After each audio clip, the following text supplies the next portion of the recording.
ಅಂಬೇಡ್ಕರ್ ಪ್ರತಿಷ್ಠಾನದ ನೀವು ಕೂಡ ಬಂದಿದ್ದೀರಿ, ಏನು ಸರ್? ಇವತ್ತು ಡಾಕ್ಟರ್ ಬಿ ಆರ್ ಅಂಬೇಡ್ಕರ್ ಪ್ರತಿಷ್ಠಾನದ ರಾಜ್ಯಾಧ್ಯಕ್ಷರಾಗಿರ್ತಕ್ಕಂಥ ಸನ್ಮಾನ್ಯ ಶ್ರೀ ಎಂ ಮುನಿನಾರಾಯಣ್ ಅವರ ನೇತೃತ್ವದಲ್ಲಿ ಇಲ್ಲಿ 76ನೇ ಗಣರಾಜ್ಯೋತ್ಸವ ಶಿವಕುಮಾರ ಮಹಾಸ್ವಾಮಿಗಳ 6ನೆಯ ಪುಣ್ಯಸ್ಮರಣೆ ಹಾಗೂ ಜ್ಞಾನಯೋಗಿ ಸಿದ್ದೇಶ್ವರ ಸ್ವಾಮೀಜಿಯವರ 3ನೆಯ ಪುಣ್ಯಸ್ಮರಣೆ ಕಾರ್ಯಕ್ರಮವನ್ನು ಆಯೋಜಿಸಲಾಗಿತ್ತು. ಕಾರ್ಯಕ್ರಮ ಇಲ್ಲಿಯವರೆಗೆ ಬಹಳ ಯಶಸ್ವಿಯಾಗಿ ನೆರವೇರಿದೆ. ಸಾವಿರಾರು ಜನ ಸಂಗೀತರು ಇಲ್ಲಿ ಸೇರಿದ್ದು.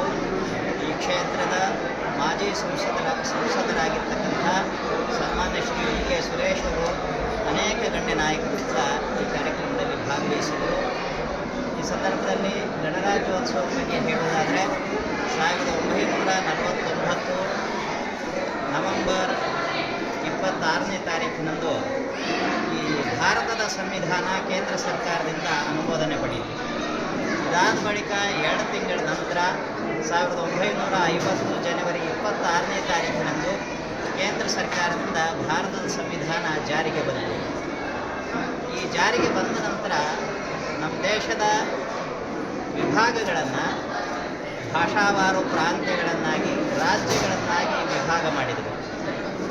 ಈ ನಿಮಿತ್ತದಿಂದ ಪ್ರತಿ ವರ್ಷ ಈ ದಿವಸವನ್ನು ಗಣರಾಜ್ಯೋತ್ಸವ ದಿನ ಅಂತ ಆಚರಣೆ ಮಾಡ್ತಾ ಇದ್ದೇವೆ. ಈ ಸಂದರ್ಭದಲ್ಲಿ ನಾವು ಡಾಕ್ಟರ್ ಬಿ ಆರ್ ಅಂಬೇಡ್ಕರ್ ಅವರನ್ನು ಬಹಳ ಶ್ರದ್ಧೆಯಿಂದ ನೆನೆಸ್ಕೊಳ್ಬೇಕಾಗ್ತದೆ. ಯಾಕೆ ಅಂದರೆ ನಮ್ಮ ಭಾರತ ದೇಶಕ್ಕೆ ವಿಶ್ವದಲ್ಲಿಯೇ ಅತ್ಯಂತ ಬೃಹತ್ತಾಗಿರ್ತಕ್ಕಂಥ ಮತ್ತು ಸಮಗ್ರವಾಗಿರ್ತಕ್ಕಂಥ ಲಿಖಿತ ಸಂವಿಧಾನವನ್ನು ರಚನೆ ಮಾಡಿಕೊಂಡಿರ್ತಕ್ಕಂಥವರು ಡಾಕ್ಟರ್ ಬಿ ಆರ್ ಅಂಬೇಡ್ಕರ್ ಅವರು. ಭಾರತದ ಸಂವಿಧಾನ ಬಂದೇ ಪಕ್ಷದಲ್ಲಿ ಈ ಹಿಂದೆ ಇದ್ದಂಥ ಚಾತುರ್ವರ್ಣ ಮೇಲು ಕೀಳು ವ್ಯವಸ್ಥೆ ಹಾಗೇ ಉಳಿದುಕೊಳ್ತಕ್ಕಂಥ ಪ್ರಸಂಗ ಇತ್ತು. ಆದರೆ ಸಂವಿಧಾನ ಇವತ್ತು ಜಾರಿಯಾಗಿದ್ದರಿಂದ ನಮ್ಮ ದೇಶದಲ್ಲಿ ನಾವು ಲಿಂಗ, ವಯಸ್ಸು, ಲಿಂಗ, ಜಾತಿ, ಧರ್ಮ ಯಾವುದೇ ಭೇದ ಭಾವ ಇಲ್ಲದೇ ಪ್ರತಿಯೊಬ್ಬರೂ ಕೂಡ ಹೆಣ್ಣು ಗಂಡು ಎಲ್ಲರೂ ಹಿಂದೂ, ಬೌದ್ಧ, ಸಿಖ್, ಜೈನ ಎಲ್ಲರೂ ಕೂಡ ಸಮಾನತೆಯಿಂದ ನಾವು ಬಾಳ್ತಾ ಇದ್ದೇವೆ. ಇದರ ಶ್ರೇಯಸ್ಸು, ಇದರ ಕೀರ್ತಿ ಡಾಕ್ಟರ್ ಬಿ ಆರ್ ಅಂಬೇಡ್ಕರ್ ಅವರಿಗೆ ಸಲ್ಲುತ್ತದೆ. ಇದರ ಜೊತೆಗೆ ಇದೇ ಸಂದರ್ಭದಲ್ಲಿ ಶಿವಕುಮಾರ ಸ್ವಾಮಿಗಳ 6ನೇ ವರ್ಷದ ಪುಣ್ಯಸ್ಮರಣೆಯನ್ನು ಮಾಡ್ತಾ ಇದ್ದೇವೆ. ಶಿವಕುಮಾರ ಮಹಾಸ್ವಾಮಿಗಳು ದೈವಂ ಮಾನುಷ ರೂಪೇಣ ಭವತಿ ಎಂದಂತೆ ಮನುಷ್ಯ ರೂಪದಲ್ಲಿ ಬಂದಿರತಕ್ಕಂಥ ದೇವತಾ ಸ್ವರೂಪಿಗಳವರು. ಪ್ರತಿ ವರ್ಷ 10,000ಕ್ಕೂ ಹೆಚ್ಚಿನ ಬಡ ಮಕ್ಕಳಿಗೆ ಆಶ್ರಯ ನೀಡಿ ಅನ್ನದಾನ, ವಿದ್ಯಾದಾನ, ಆಶ್ರಯದಾನ ಇದೆಲ್ಲವನ್ನು ಮಾಡಿರ್ತಕ್ಕಂಥ ಮಹಾನುಭಾವಿಗಳು. 111 ವರ್ಷ ಬಾಳಿ ಬದುಕಿ ನಾವೆಲ್ಲ ಯಾವ ದಿಕ್ಕಿನಲ್ಲಿ ಬದುಕಬೇಕು ಅನ್ನೋದನ್ನು ತಿಳಿಸಿಕೊಟ್ಟಿದ್ದಾರೆ.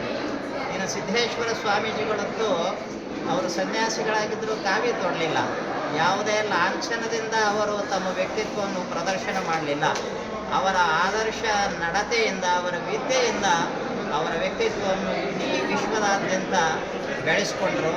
ಬಹಳ ಸರಳ ಸಜ್ಜನಿಕೆಯ ಸ್ವಾಮೀಜಿಗಳು. ಅವರು ಶರ್ಟಿಗೆ ಒಂದು ಜೇಬಿರಲಿಲ್ಲ, ಯಾವತ್ತೂ ಹಾರ ಹಾಕ್ಕೊಳ್ಳಿಲ್ಲ, ಶಾಲು ಹೊದಿಸ್ಕೊಳ್ಳಿಲ್ಲ. ಜನಸಾಮಾನ್ಯರಂತೆ ಇದ್ದು ಕೋಟಿ ಕೋಟಿ ಜನರಿಗೆ ಜ್ಞಾನಸುಧೆಯನ್ನು ಧಾರೆ ಎರೆದಿದ್ದಾರೆ. ಆದ್ದರಿಂದನೇ ಅವರಿಗೆ ಜ್ಞಾನಯೋಗಿ ಸಿದ್ದೇಶ್ವರ ಸ್ವಾಮಿಗಳು ಅಂತ ಹೇಳ್ತೇವೆ.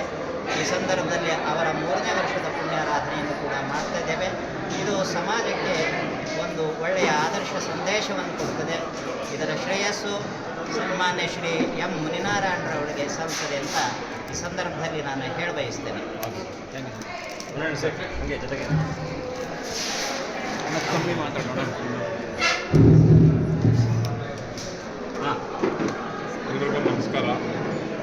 ಇವತ್ತು 76ನೇ ಗಣರಾಜ್ಯೋತ್ಸವ ದಿನಾಚರಣೆ ಪ್ರಯುಕ್ತ ಡಾಕ್ಟರ್ ಶಿವಕುಮಾರ ಸ್ವಾಮೀಜಿಗಳು ಹಾಗೂ ಸಿದ್ದೇಶ್ವರ ಸ್ವಾಮೀಜಿಗಳು ಹಾಗೂ ನಮ್ಮ ನಾಯಕರಾದಂಥ, ನಮ್ಮನ್ನೆಲ್ಲ ಆಗಿದ್ದಂಥ ನಾಯಕರಾದಂಥ ಎಂ ಶ್ರೀನಿವಾಸರವರ ಶ್ರದ್ಧಾಂಜಲಿ ಕಾರ್ಯಕ್ರಮವನ್ನು ನಾವು ಬಾಬಾ ಸಾಹೇಬ್ ಅಂಬೇಡ್ಕರ್ ಪ್ರತಿಷ್ಠಾನದಿಂದ ಆಯೋಜನೆ ಮಾಡಿದ್ದೀವಿ. ಈ ಕಾರ್ಯಕ್ರಮದಲ್ಲಿ ನಮ್ಮ ಶ್ರೀಗಳಾದಂತಹ ಭಾರತೀಯ ಸ್ವಾಮೀಜಿಗಳು ನಮ್ಮ ಶ್ರೀರಕ್ಷೆಯಾಗಿ ನಮ್ಮಗಳಿಗೆ ಆಶೀರ್ವಾದ ಮಾಡ್ತಾ ಇವತ್ತು ದಿವಸ ಈ ಕಾರ್ಯಕ್ರಮಕ್ಕೆ ಬೆನ್ನೆಲುಬಾಗಿ ನಿಂತಿದ್ದಾರೆ. ಅವರಿಗೆ ಭಗವಂತ ಇನ್ನೂ ಹೆಚ್ಚಿನ ರೀತಿ ಶಕ್ತಿ ಕೊಟ್ಟು ಇನ್ನೂ ಹೆಚ್ಚಿನ ರೀತಿ ಅವ್ರ ಜೊತೆ ಅವರು ಆಶ್ರಮದಲ್ಲಿ ಮಕ್ಕಳು ಬೆಳೆದು ಆ ಮಕ್ಕಳಿಗೆ ಸೇವೆ ಮಾಡುವಂಥ ಶಕ್ತಿ ನಮ್ಗೆ ಕೊಡಲಿ ಅಂತೇಳಿ ನಾವು ಇವತ್ತು ದಿವಸ ಕೇಳೋಕ್ಕೆ ಇಷ್ಟಪಡ್ತೀವಿ ಭಗವಂತನಲ್ಲಿ. ದೇವರು ಅಂತ ನಾವು ಕಂಡಿದ್ರೆ ಅದು ಶಿವಕುಮಾರ ಸ್ವಾಮೀಜಿಗಳು. ಈ ನಾಡಿನ ಉದ್ದಾಗಲಕ್ಕೂ ಸಹ ಬರಗಾಲ ಛಾಯೆ ಇದ್ದಾಗ ಲಕ್ಷಾಂತರ ಮಕ್ಕಳಿಗೆ ಅನ್ನ ಕೊಟ್ಟು, ವಸತಿ ಕೊಟ್ಟು, ಆಶ್ರಯ ಕೊಟ್ಟು, ವಿದ್ಯಾಭ್ಯಾಸ ಕೊಟ್ಟು ಈ ದೇಶದ ಸಂಸ್ಕೃತಿನ ಕಲಿಸಿದಂಥ ವ್ಯಕ್ತಿ, ಮಹಾನ್ ವ್ಯಕ್ತಿ. ಅವರ ಹೆಸರಲ್ಲಿ ಇವತ್ತಿನ ಈ ಕಾರ್ಯಕ್ರಮ ಮಾಡಿದ್ದೀವಿ. ಬಾಬಾ ಸಾಹೇಬ್ ಅಂಬೇಡ್ಕರ್ ಅವರ ಬಗ್ಗೆ ಹೇಳಬೇಕು ಅಂದರೆ ಅವರು ಜ್ಞಾನ ಯೋಗಿಗಳು. ಇಡೀ ಪ್ರಪಂಚಕ್ಕೆ ಯಾರಾದರೂ ಒಳ್ಳೆ ಜ್ಞಾನ ಯೋಗಿ ಇದ್ದಾರೆ ಅಂದರೆ ಅದು ಬಾಬಾ ಸಾಹೇಬ್ ಅಂಬೇಡ್ಕರ್ ಅವರು. ಅಂಬೇಡ್ಕರ್ ಅವರ ಏನು ಸಂವಿಧಾನ ಇದೆ, ಇವತ್ತು 186 ದೇಶಗಳಲ್ಲಿ ಎರವಲಾಗಿ ಪಡ್ಕೊಂಡಿದ್ದಾರೆ ಸಂವಿಧಾನದಲ್ಲಿ. ಸಂವಿಧಾನದ ಆಶಯಗಳು ಇನ್ನೂ 40% ಇನ್ನೂ ಪುಸ್ತಕದಲ್ಲೇ ಇದ್ದಾವೆ.